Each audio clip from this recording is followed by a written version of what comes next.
Assalamualaikum warahmatullahi wabarakatuh. Saudara-saudara dimanapun Anda berada, semoga kita semua dalam keadaan sehat walafiat. Amin ya robbal alamin. Baiklah, pada kali ini saya akan menyampaikan 5 hal yang harus ada pada diri manusia bila mana ia menjadi seorang pemimpin, ya. 5 hal yang harus ada dan harus dilaksanakan oleh seorang pemimpin, baik itu pemimpin rumah tangga, pemimpin perusahaan, pemimpin dalam pemerintahan, dalam politik, dan lain sebagainya. Jika 5 hal ini ada pada seorang pemimpin, maka insya Allah pemimpin itu akan menjadi pemimpin yang baik dan yang dipimpin akan berkembang sesuai harapan. Langsung saja, yaitu yang pertama, seorang pemimpin itu harus pandai-pandai menggunakan pendengarannya, ya, kedua telinganya, kemudian kedua matanya, ya. Artinya apa? Bahwa seorang pemimpin itu harus banyak-banyak mendengarkan bawahannya, ya, karyawannya, anggotanya, rakyatnya. Nah, bila mana ia menjadi seorang pemimpin, karena seorang pemimpin itu digambarkan dia ada di atas. Pemimpin itu ada di atas, kemudian bawahan ada di bawah, rakyat, anggota, bawahan, karyawan ada di bawah. Nah, seorang pemimpin dia tidak akan bisa mendengar bawahannya kalau pemimpin dia menjauh, bahkan semakin meninggi, tidak menggunakan telinganya, tidak berusaha mendatangi anggotanya, dia tidak akan bisa mendengar. Nah, walaupun masyarakat atau bawahannya dia berteriak-teriak, dia akan tidak dengar. Nah, maka dari itu seorang pemimpin, selain dia di atas, dia harus berusaha juga ke bawah, karena pemimpin di atas juga kan karena ada yang menyokong, yaitu yang dari bawah. Nah, jadi pemimpin banyak mendengar bawahan, kemudian bawahan juga banyak saling bersama, ya, pemimpin dengan bawah tuh menyatu. Nah, itu nanti akan bagus. Pemimpin kan, kita kan dikasih 2 telinga kemudian 1 mulut. Tuh maknanya apa? Bahwa 2 telinga kita harus banyak-banyak mendengar, ya, dari semua pihak, semua sisi, sebelum kita memutuskan melalui 1 mulut suatu keputusan, ya. Nah, karena jangan sampai suatu keputusan ini mendapatkan keputusan yang salah karena tadi mendengarnya sebelah pihak saja, tidak banyak mendengar. Nah, supaya tidak salah memutuskan, ya harus banyak mendengar di semua pihak. Nah, itu yang pertama. Ya, kemudian yang kedua, seorang pemimpin dia harus bisa mengendalikan diri, ya. Nah, harus mampu mengendalikan diri, karena zaman sekarang ini banyak pengaruh, baik itu pengaruh internal maupun pengaruh eksternal, ya, pengaruh dari dalam maupun pengaruh dari luar. Dan kedua-duanya ini sama-sama mengerikan, ya. Nah, kalau terpengaruh hal-hal yang positif, hal yang baik, ya mungkin tidak masalah. Tapi kalau terpengaruhnya ke hal-hal yang negatif, yang tidak benar, yang bisa merugikan diri sendiri maupun orang lain, nah ini yang jangan sampai terjadi. Nah, jadi ya itu, seorang pemimpin harus punya jiwa bisa mengendalikan diri, jangan goyah. Kita harus punya pendirian, ya.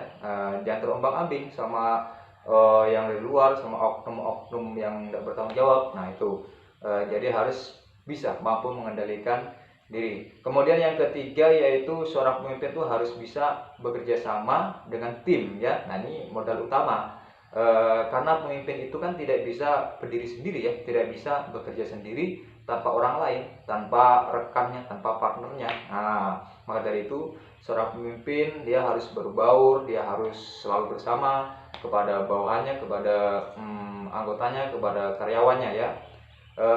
Harus, maksudnya jangan ada jaga jarak. Nah, rapat juga jangan terlalu rapat juga. Nah, maksudnya ya jangan terlalu jauh dan juga jangan terlalu rapat. Nah, harus saling seirama, searah, gerakannya searah, kemudian saling memahami, ya, itu bisa bekerjasama. Kemudian dia tidak egois, karena kan ada pemimpin itu egois, dia maunya sendiri. Ini itu namanya pemimpin otoriter, ya.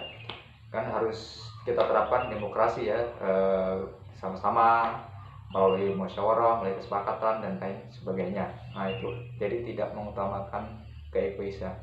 Kemudian yang keempat, yaitu seorang pemimpin itu harus bisa berkembang, ya, bisa mengembangkan diri sendiri, mengembangkan timnya, mengembangkan organisasinya. Nah, itu harus berpikir maju, berpikir ke depan, berkreatif. Nah, membuat timnya, bagaimana timnya itu bersemangat, timnya itu menjadi kreatif, dia menjadi berpikiran maju. Nah, itu hendaknya ini harus ada pada seorang pemimpin. Kemudian yang kelima, nah ini yang tidak kalah pentingnya, yaitu seorang pemimpin harus punya keberanian.